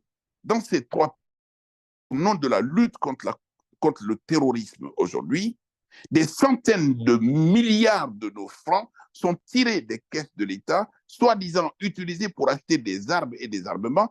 Tous les 3 États ont pris des dispositions légales et réglementaires pour dire que ces sommes ne sont pas susceptibles d'être contrôlées au titre des dépenses publiques et des finances publiques. Un pays comme le Niger, je m'arrête là-dessus, vient de procéder à la nomination et l'affectation de magistrats nigériens. Ils l'ont fait en dehors des formes prescrites. Jamais on a eu une affectation dans un pays comme le Niger sans réunir le Conseil supérieur de la magistrature. Le général Tiani, tout seul, a pris son décret, s'est fichu du Conseil supérieur de la magistrature et a nommé des magistrats. Est-ce que votre option, c'est de l'antidroit? Est-ce que c'est le non-état de droit? Est-ce que c'est de l'antidémocratie? Même si ces éléments nous viennent de l'extérieur, disons-nous que la démocratie, c'est quand même le respect de la loi. La démocratie, c'est quand même la justice. La démocratie, c'est quand même l'égalité. La démocratie, c'est quand même la recherche du bonheur. Même si on n'y est pas aujourd'hui, on ne peut pas prôner l'antidémocratie. Nous devons nous battre pour instituer la démocratie dans nos corps, dans nos esprits, dans nos psychiques, dans notre mental à nous. Tant qu'on n'y arrivera pas, tant qu'on prône l'état de non-droit, tant qu'on regarde des petits, qu'on les laisse faire, qu'ils évoluent, on ira reculons. Et ce point de vue-là, moi je dis simplement, battons-nous aujourd'hui pour aller à la recherche d'une certaine concordance et d'une certaine conformité par rapport aux règles que nous-mêmes nous avons convenu de mettre en place. Ne prenez pas en compte les régimes précédents, exécrables, comme étant l'exemple type qui donne l'occasion aux militaires de surgir sur l'arène politique pour se prendre pour un arbitre. Vous savez bien que c'est un arbitre qui joue le même jeu que le peuple. Mais en fait, il fait semblant, il n'est pas là pour le peuple, il est là pour lui-même. Toutes ces juntes militaires sont là pour elles-mêmes. C'est pour ça que le serment d'un officier n'a de sens que lorsqu'il est respecté. Lorsqu'à Bamako, le colonel Goïta vient jurer devant les gens pour dire que la transition, il reste juste quelques temps et que lui n'est pas du tout intéressé, il n'y va pas, alors qu'il est en train de se préparer, il y a un souci. Mesdames et messieurs, nous devons nous réveiller, nous devons nous prendre en main, nous devons nous piloter nous-mêmes, mais le cadre juridique, il doit être clair, net et fixé. La violation doit faire l'objet de poursuites. Maintenant, toutes les poursuites n'aboutissent pas. C'est une question de rapport de force. Mais je ne vois pas qu'il y ait un État sans institution, je ne vois pas qu'il y ait un État sans loi, je ne vois pas qu'il y ait un État où les dirigeants sortent de la fenêtre pour faire ce qu'ils veulent dans l'arène et repartent par le toit.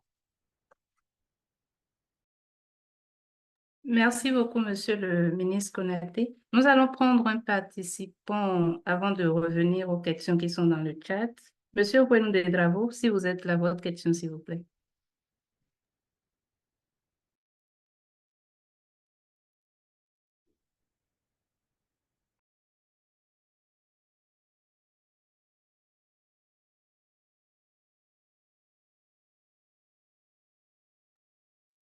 Oui, allô? Oui, on vous reçoit, Monsieur Ouenou. Posez votre question. Bonsoir. Mesdames, Messieurs, bonsoir. Je voudrais d'entrée de jeu remercier tous les panélistes pour leur brillante présentation et pour les éclaircissements dont ils nous ont enrichis. Il est évident au regard des événements qui se sont produits jusqu'ici que la rupture avec la CEDEAO est actée avec les États du Sahel. Cependant, il y a un paradoxe qui est là totalement évident, qui est celui de ce que ces États-là qui ont eu une rupture officielle avec la CEDEAO n'ont pas rompu avec l'UEMOA. Et donc, moi, je voudrais bien poser ma question à tous les panélistes de savoir quelle pourrait être la dynamique dans laquelle se retrouveraient ces États du Sahel-là. Merci.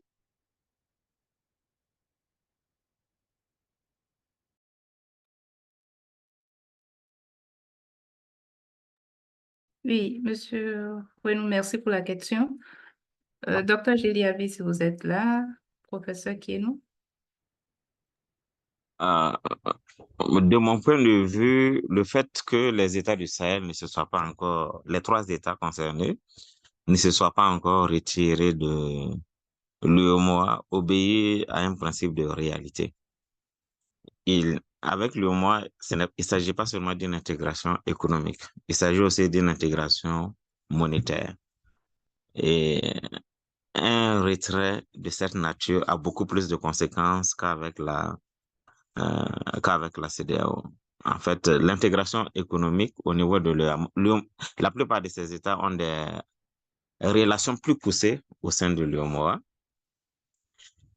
qui nécessitent plus de temps avant un éventuel retrait, parce que si on prend un État comme le Burkina, le seul voisin du Burkina qui n'est pas de l'UEMOA, c'est le Ghana. Donc, les conséquences pour le Burkina, les conséquences immédiates d'un point de vue économique du retrait de la CEDEAO ne peuvent en théorie s'observer qu'avec le Ghana. Et je pense que c'est ce qui explique en outre la question monétaire et la question, en fait, l'intégration plus poussée au sein de l'UEMOA qui explique qu'il n'y a pas encore eu de retrait. Mais lorsqu'on écoute les discours des uns et des autres, il est manifeste qu'un retrait de l'UEMOA est certainement dans l'esprit des uns et des autres, mais ne semble pas a priori encore opportun. Mais encore une fois, la question que je me pose, ces dynamiques de retrait ne vont peut-être pas être confrontées au principe de réalité. Bien entendu, j'ai entendu certains responsables affirmer que même si c'est retiré de la CEDEAO ou d'autres organisations, les relations pourraient se poursuivre à travers des traités bilatéraux, pour maintenir un peu comme ce que la Grande-Bretagne fait avec les autres États de l'Union européenne. Mais il est assez manifeste que ce n'est pas la même chose. Et je réaffirme encore qu'on peut se poser la question de savoir si la dynamique des interactions économiques avec les États côtiers n'est pas sous-estimée par les premiers responsables. Je vous remercie. Merci beaucoup, professeur. Nous prendrons une question dans le chat et nous allons revenir aux participants qui ont levé la main. Il y a Monsieur Jonas Tetonji qui pose une question. C'est-à-dire, face à la crise actuelle, pensez-vous qu'aujourd'hui, les dirigeants de la CEDEAO ont saisi le bon bout pour amener dans les rangs les pays de l'AES en vue de garantir l'intégration sous-régionale en Afrique de l'Ouest?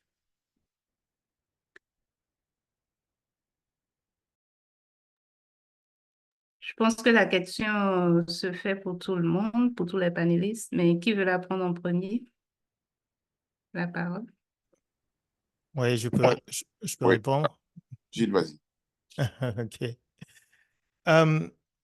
Non, je crois que la principale réponse, c'est ce qui vient d'être dit, ce qu'on a dit quasiment jusque-là, ce qui vient d'être dit aussi par rapport au non-retrait de lui et moi, c'est-à-dire que faire revenir les trois États, je dirais, slash les trois dirigeants, les trois gouvernements actuels de ces États dans le giron de la CEDEAO, je crois que c'est assez peu réaliste. Je pense que la CEDEAO est dans son rôle d'afficher son ouverture et même de désigner donc notamment le président sénégalais pour des efforts en vue euh, euh, de changement de cette décision de ces trois États du Sahel.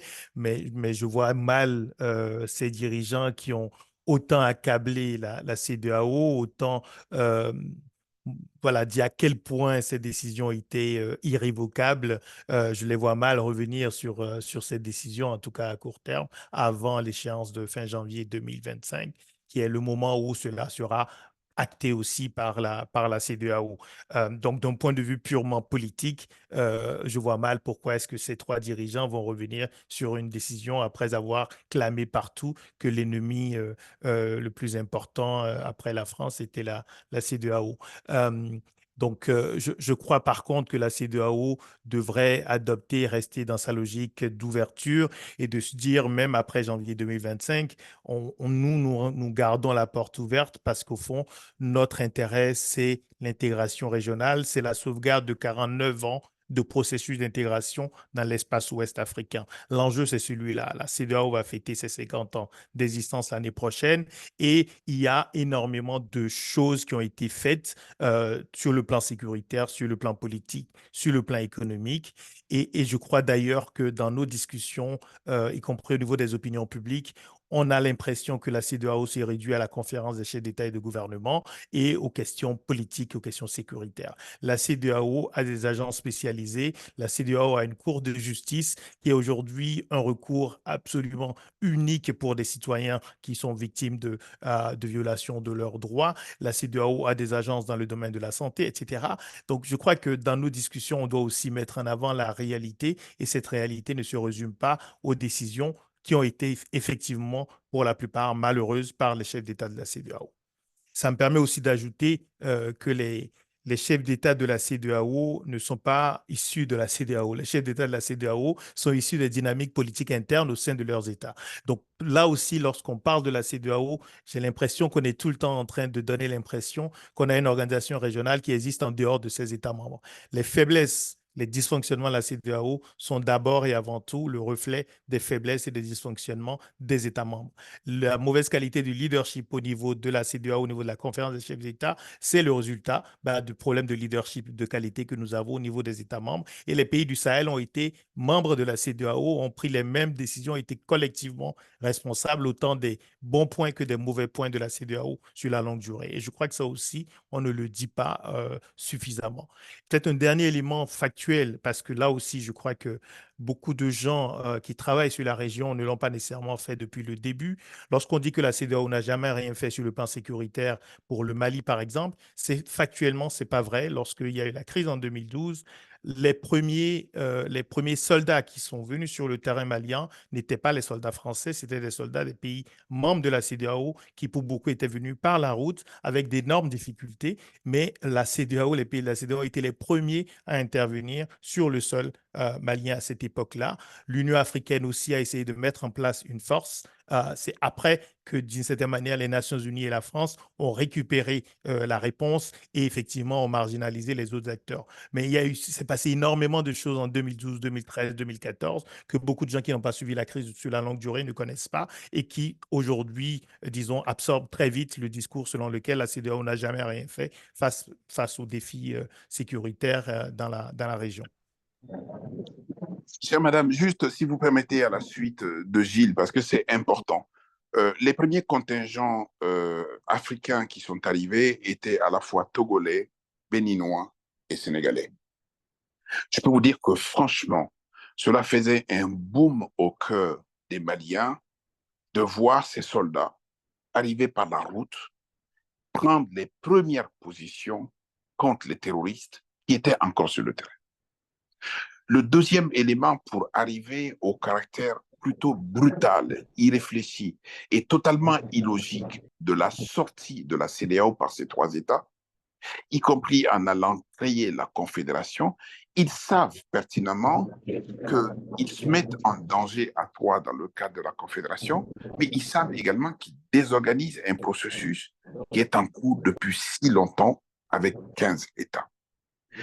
C'est d'autant plus illogique qu'un pays comme la Mauritanie, qui est sorti depuis plus longtemps de la CEDEAO, cherche à revenir encore dans le cadre de la CEDEAO.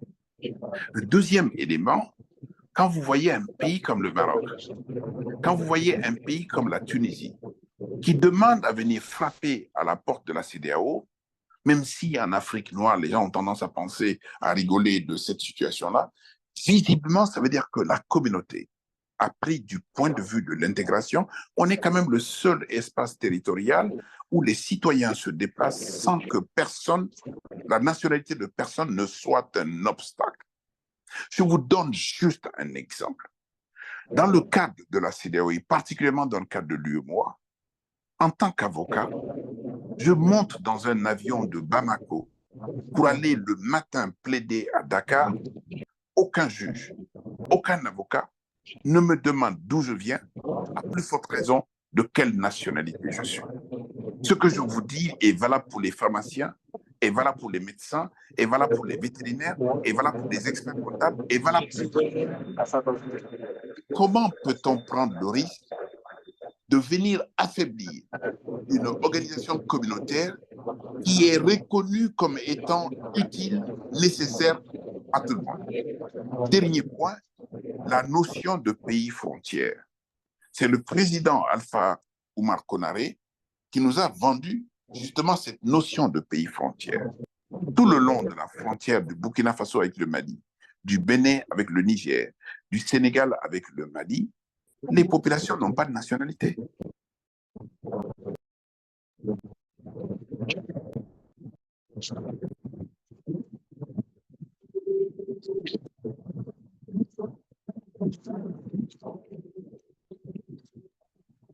Alors, merci beaucoup, Monsieur le ministre. Je suppose que vous avez fini avec votre élément de réponse. Oui, j'ai fini.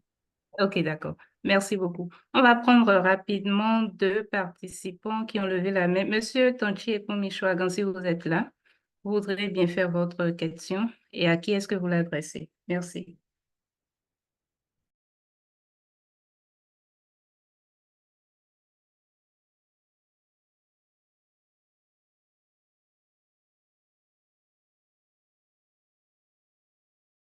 Bon, en attendant de recevoir Monsieur Tonchi Epon, Monsieur Alex Mendia, si vous êtes toujours là, vous pouvez poser votre question.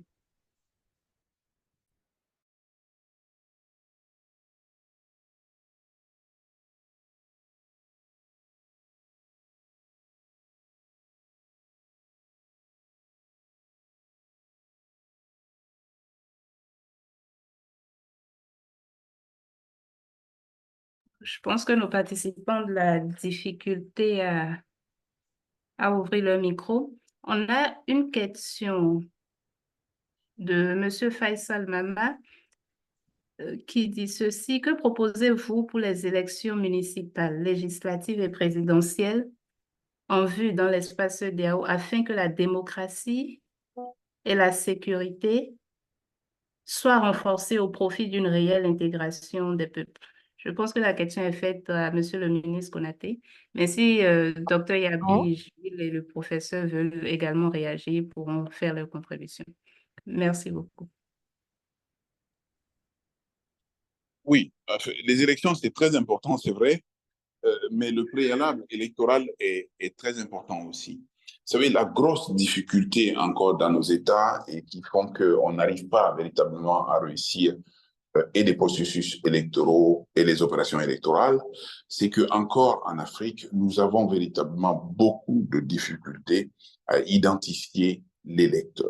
L'identification de l'électeur pose la problématique de l'état civil et de la prise en main de l'administration de l'état civil. Lorsque vous avez des personnes, des citoyens qui sont mal identifiés, c'est-à-dire non immatriculés d'une part dans le nom, dans le prénom et dans le sexe, mais en même temps la situation géographique des individus, on rentre dans un processus électoral qui est plutôt mécanique. Et en étant mécanique aujourd'hui, et c'est là où on s'expose à plusieurs types de fraudes. D'abord, la fraude sur les listes électorales.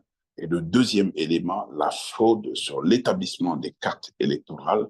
Et troisièmement, la fraude de la participation, parce que vous savez encore que nous sommes dans des pays où véritablement on peut donner mandat à une personne pour aller se faire représenter. Les leaders politiques aujourd'hui savent véritablement les failles qu'il y a dans ce secteur-là. Ils s'emparent donc de plusieurs pièces d'identité qu'ils confectionnent à tour de bras et du jour au lendemain au niveau des commissariats de police et des brigades de gendarmerie et se présentent justement dans un processus électoral pour juste mettre en avant le nombre. Et c'est là où on se rend compte également qu'au bout du compte, lorsque le contentieux électoral naît, le juge judiciaire, le juge administratif et le juge constitutionnel sont les mauvaises réponses justement à ces contentieux électoraux. Et c'est aussi à l'origine justement de crises politiques, de crises sociales et qui peuvent embraser tout un pays. Donc c'est bien de participer à l'élection, ce d'autant plus que encore nos textes prévoient l'élection au suffrage universel direct, qui ne doit pas être la seule modalité, parce que le suffrage universel direct pose d'énormes difficultés aujourd'hui quand on a affaire à des électeurs qui, pour la plupart, ne sont pas toujours conscients de leur engagement et de leur responsabilité. Ils ont tendance à donner le nombre, et le nombre contre une petite monnaie sonnante et trébuchante, ça dérègle tout. Voilà, j'ai terminé. D'accord, merci beaucoup. Je ne sais pas si nos autres panélistes ont quelque chose à ajouter avant que je ne laisse la parole à un autre intervenant. Il n'y a pas grand-chose à ajouter de mon point de vue. Il faut ouvrir la compétition électorale. On sait que c'est l'un des points névralgiques dans tous nos pays. La compétition électorale est souvent biaisée par le recours au droit pour justement écarter certains candidats à l'élection, quel que soit d'ailleurs le type d'élection. Je pense aussi que les élections municipales, j'ai bien été content de la question par rapport aux élections municipales, parce que de mon point de vue, les démocraties locales, là, notamment les élections municipales, doivent vraiment servir de tremplin à l'apprentissage de la démocratie et à la formation du citoyen. Parce qu'au fond, à mes yeux, les élections municipales sont importantes. Pourquoi? Parce que véritablement, c'est au niveau de sa commune, au niveau de son environnement immédiat, que le citoyen a besoin de sentir la présence de l'État. Parce que les défis auxquels nos États sont aujourd'hui confrontés, ce n'est pas seulement, c'est le défi démocratique, mais aussi c'est le défi même de la construction de l'État.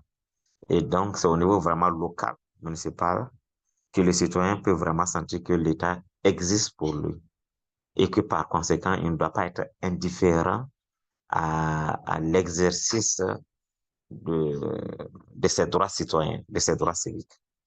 Voilà ce que je voulais ajouter. Merci beaucoup pour cette contribution. Monsieur Tonchi et Komishoagan, si vous êtes toujours là, votre question. Oui, merci Estelle, merci aux panélistes. En fait, c'est une contribution, exprimer une sorte d'inquiétude que j'ai par rapport à cette situation. Parce que lorsque j'observe un peu la situation actuelle en Afrique, je vois le continent, être confronté à une menace dans l'avenir. C'est que les régimes d'exception, ce que j'appelle régime d'exception, c'est quand des citoyens se lèvent pour une question ou une autre, arrachent le pouvoir à un gouvernement démocratiquement élu, bien que nous ayons nos appréciations du système démocratique, puisqu'on pense que c'est une invention de l'Occident et que nous devons avoir notre système principal. Le risque que je vois, c'est que ces régimes deviennent la norme, que dans notre continent aujourd'hui, sur notre continent, qu'on pense que lorsque des citoyens ne sont pas contents de la gouvernance, qui peut prendre le pouvoir.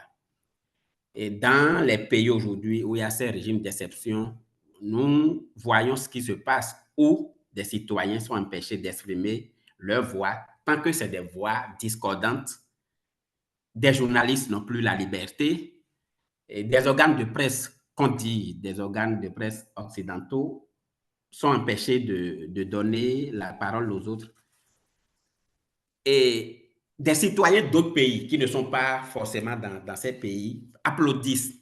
Mais la seule question que moi je me pose souvent, je me dis, vous qui êtes hors de ces pays et vous avez la liberté de critiquer vos gouvernements, vous avez la liberté de dire tout ce que vous pensez, mais vous applaudissez quand même ce qui se passe dans les autres pays. Est-ce que quelqu'un parmi vous peut se sentir à l'aise dans un système où il est empêché de dire ce qu'il pense?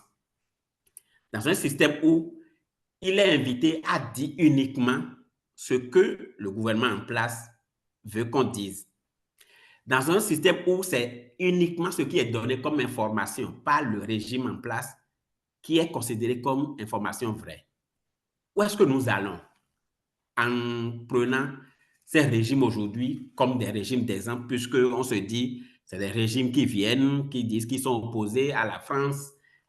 Bon, on s'oppose à la France, mais on prend d'autres puissances que je ne veux pas nommer ici comme exemple. Mais ces puissances viennent-elles juste pour nous sauver ou bien elles viennent également pour prendre leur part de nos richesses? Donc, c'est une inquiétude que je tenais à exprimer quand même en remerciant les panélistes pour les différents éclaircissements qu'ils ont apportés à ce débat. Merci. Oui, merci beaucoup, Monsieur Tanchieton. Monsieur Alex Mendia, si vous êtes toujours là, le micro, vous pouvez l'ouvrir. Merci pour me passer la parole. Je voudrais d'abord remercier les organisateurs de cet échange scientifique. Moi, je vous écoute depuis Yaoundé. Alors, moi, je voudrais contribuer, mais à partir d'une question. Je me pose une question. Pourquoi se retire-t-on des organisations internationales en Afrique? Cette question me semble tellement importante pour comprendre les dynamiques de retrait ou bien de rupture de certains États par rapport à leurs relations dans certaines organisations internationales africaines. On peut revenir dans l'histoire africaine et comprendre pourquoi à un moment le Maroc s'est retiré de l'Union africaine. On peut descendre en Afrique centrale, voir ce qui s'est passé avec le Rwanda, ce qui s'est passé avec l'Angola, ce qui se passe également avec la RDC. Les Tchéli, les Basile, les Siganais. Alors, moi, je pense que au regard des dynamiques de rupture qu'on peut constater dans les différentes organisations sous-régionales ou continentales, il faut insister sur la question des intérêts. Les États se retirent des organisations internationales africaines ou sous-régionales à partir du moment où ils sentent leurs intérêts menacés. Si nous prenons le cas du Maroc avec le fameux conflit, le Maroc se retire parce que cet espace qu'il considère comme son territoire est menacé et où les indépendantistes sont bien accueillis au sein de l'organisation continentale. Si nous prenons au cadre de l'Afrique centrale, c'est presque la même chose. Et dans la dynamique actuelle de l'AES, ces 3 États se sont sentis menacés par la CEDEAO qui, au lieu de contribuer dans la sauvegarde mutuelle des intérêts communautaires, a plutôt rendu ces États vulnérables avec des sanctions. À partir de là, ces États se sont dit, bon, mieux vaut prendre un peu du recul, se retirer de cette organisation pour voir comment rendre, sur la base des raisons qu'ils ont évoquées, les questions de souveraineté, les questions sécuritaires, mieux vaut se retirer et repenser afin de voir vers quelle direction peut-on mener nos 3 États. Donc, je pense que cette question, il faut véritablement la creuser. Et j'invite également les panélistes de ce soir, si ils en ont bonne convenance, de se prononcer sur cette question-là. Le retrait dans les organisations internationales africaines et les questions d'intérêt national pour les États africains. Merci. Oui, merci, Monsieur Mendia.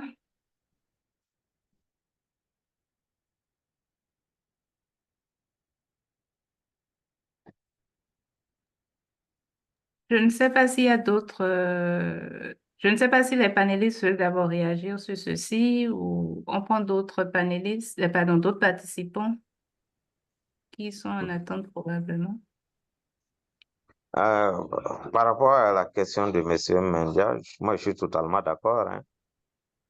Les gouvernements du moment apprécient la pertinence ou non du retrait. Et donc, la décision de retrait obéit aux intérêts politiques ou autres du moment des régimes. Et je suis d'accord avec l'intervenant qui posait la question des alliances avec des partenariats ou des alliances avec d'autres puissances que les puissances occidentales. Mais tous les États du monde sont motivés par leurs intérêts. Et les alliances sont basées sur les intérêts. Donc, autant on peut dénoncer un impérialisme occidental, il n'y a pas lieu de penser qu'un impérialisme slave ou autre serait plus acceptable. Parce que tous les États sont dirigés par leurs intérêts, uniquement par leurs intérêts. C'est aux États africains d'en prendre conscience et de développer des partenariats les plus équilibrés possibles dans un monde d'ailleurs de plus en plus multipolaire. Et justement, de mon point de vue, dans un système international multipolaire, c'est paradoxal de chercher à s'aligner des partenaires plutôt que d'avoir un partenariat plus ouvert, justement, qui n'obéisse pas à un principe d'alignement. J'ai vu aussi une question dans le groupe sur la question de savoir si désormais on doit considérer que les coups d'État sont entérinés dans l'espace CEDEAO ou en Afrique au regard de ce qui se passe par rapport aux États de l'AES. Et si finalement ce sujet n'est pas déplacé au détriment de la question de l'intégration régionale. Il faut dire que la CEDEAO est pionnière en matière d'intégration régionale en Afrique et pionnière aussi dans le processus qui consiste à considérer la démocratie comme un pilier de l'intégration régionale. Le protocole de la CEDEAO de 2001 sur la démocratie et la bonne gouvernance précède la charte de l'Union africaine de 2007 et la charte de 2007 de l'Union africaine ne vient que développer ce qui existe déjà dans le protocole de la CEDEAO de 2001. Et justement, en faisant de la démocratie un pilier de l'intégration régionale, les États de la CEDEAO à l'époque répondaient à une préoccupation. Ils se sont rendus compte que les régimes autoritaires qu'il y a eu dans les années 70-80 avaient débouché sur comment on va dire cela, sur une déstructuration des États. On a pu le voir avec la Sierra Leone et le Libéria, et que finalement, en tout cas dans l'idée qui les animait, plus de démocratie participait il y avait un lien entre démocratie et sécurité régionale. Donc, c'est en faisant le lien entre démocratie et sécurité régionale, la sécurité régionale étant un pilier important de l'intégration régionale, que la démocratie et la bonne gouvernance est devenu un pilier de l'intégration régionale. Le débat peut se poser aujourd'hui. Il est bien entendu évident qu'aujourd'hui, la CEDEAO a pu être décriée du point de vue des sanctions prises. Et que donc, désormais, peut-être que les sanctions qui seront prises vont s'aligner sur les sanctions de l'Union africaine, c'est-à-dire la suspension de l'État tout simplement des instances régionales et pas de sanctions qui puissent toucher les populations. Je pense que c'est un débat qui mérite objectivement d'être posé. Mais pour revenir aux États de la CEDEAO, enfin, aux États de la Confédération des États du Sahel, il y a la préoccupation de mon point de vue dépasse la CEDEAO. Actuellement, ces États ne sont pas seulement suspendus de la CEDEAO, ils sont aussi suspendus de l'Union africaine. Et on sait que pour qu'ils soient réintégrés dans l'Union africaine, il faut organiser des élections. Et tant qu'ils n'auront pas organisé des élections, ils ne vont pas réintégrer, comment je vais dire, l'Union africaine. Et la question que je me pose, là, du point de vue des relations internationales, ces États peuvent-ils se permettre d'être isolés durablement du système régional africain des relations entre États? Donc, peuvent-ils se permettre d'être durablement isolés de l'Union africaine et de la CEDEAO? Est-ce qu'il ne s'agit pas là d'une marginalisation progressive même dans les relations internationales? Je pense que c'est une question qui mérite d'être examinée. Merci. Merci beaucoup, professeur Kienou. Je pense que votre réponse fera également office de votre mot de fin, puisqu'on est en train de tirer progressivement vers la fin de ces échanges-là. Mais je vais quand même permettre au docteur Gilles Yabi de pouvoir dire en 30 secondes quelques mots avant qu'on finisse, et après, monsieur le ministre prendra également la parole pour son mot de fin en 30 secondes également. Merci beaucoup. Et 30 secondes, c'est très court, hein. Peut-être juste pour dire que le commentaire, je pense, d'un des intervenants tout à l'heure, je crois que c'était M. Michoagan, me semblait extrêmement important parce que ça permet de prendre la mesure des risques en fait que court la région. C'est pas simplement le fait d'avoir un ancrage de régime militaire, c'est aussi le fait d'avoir la possibilité d'autres coups militaires dans la région et le fait d'avoir dans d'autres pays des manipulations de la Constitution, recul de l'état de droit absolument partout, hein. Je ne citerai pas le pays, mais tout le monde voit bien qu'il y a quand même un pays où on a une nouvelle constitution qui est votée nuitamment et sans être connue par les citoyens. On a un autre à côté où des réformes du code électoral sont absolument incompréhensibles. Et on a encore des pays où la logique des troisième, des quatrième mandats est encore en place. Et donc, aujourd'hui, il y a beaucoup de gens qui se réjouissent d'un affaiblissement aussi de la CEDEAO, dans le sens où cela pourrait conduire en fait l'organisation à se dire nous n'allons plus rien faire sur le terrain politique, sur le terrain des principes de convergence, et nous allons d'une certaine manière renoncer aux principes du protocole additionnel de 2000 ans. Et ça veut dire en fait créer la possibilité pour l'ensemble de l'Afrique de l'Ouest, ou en tout cas un grand nombre de pays, de basculer dans des situations de non-droit où tous les citoyens en réalité sont en danger. Et je pense qu'il faut le dire très clairement, c'est aussi cela aujourd'hui, l'enjeu des discussions sur l'AES, c'est ce qu'on veut faire de notre région dans les prochaines années en termes d'espace de liberté, de protection des libertés ou d'espace fondamentalement d'arbitraire. J'aurais beaucoup d'autres choses à dire, mais peut-être un dernier mot sur l'économie parce que c'est important.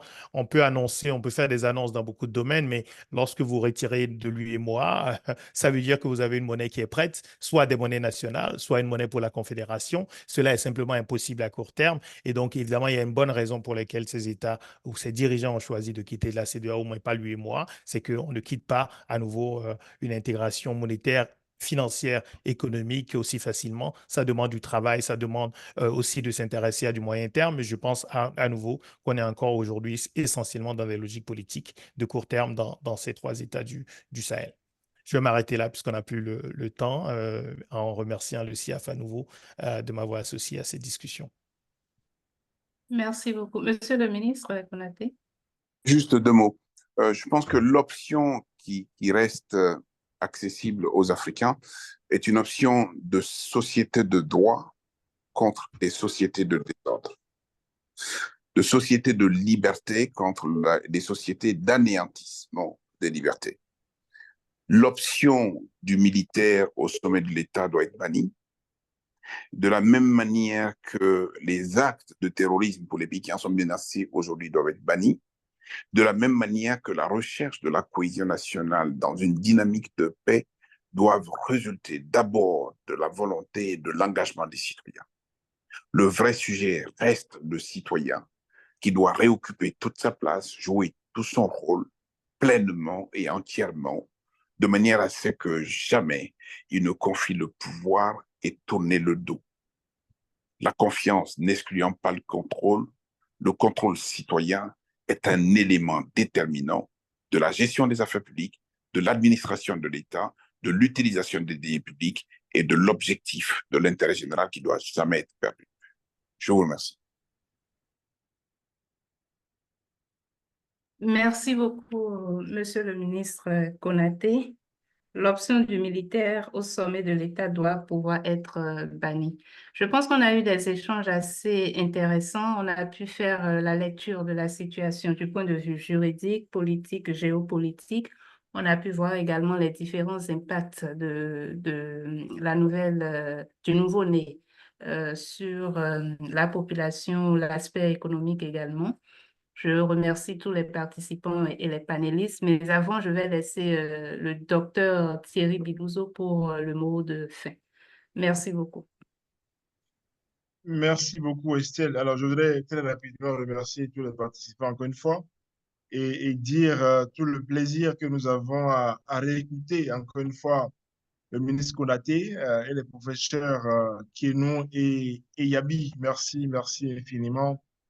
Espérons que dans le temps qui vient, l'AES ne soit pas une source de menace, mais plutôt une ressource pour l'édification de l'intégration.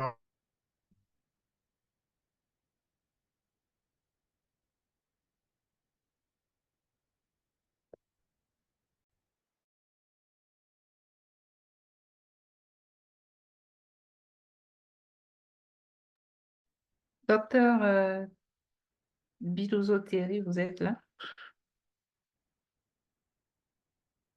Bon, je pense qu'on l'a perdu. Un souci de connexion probablement.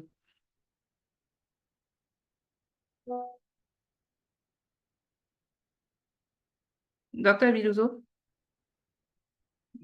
Bon, sans forcément prendre le relais, je dirais une fois encore merci à nos différents panélistes, à Monsieur le ministre Konaté, au professeur Meda Kienou, au docteur Gély Abi pour les différentes contributions et l'exercice intellectuel que vous avez permis, que vous avez permis d'avoir par rapport à ce sujet d'enjeu. Donc, je pense que sur ces mots, nous pourrons dire merci également aux différents participants qui nous ont suivis. Et on se retrouve pour d'autres numéros et pour d'autres sujets d'actualité et d'enjeux également. Et merci de nous suivre sur nos différentes pages www.ciaf.org, le CIAF.org. Et vous avez également nos différentes pages de LinkedIn. Merci beaucoup et très bonne soirée à tout le monde. Merci beaucoup, Estelle. Bonne soirée. Merci, à bientôt.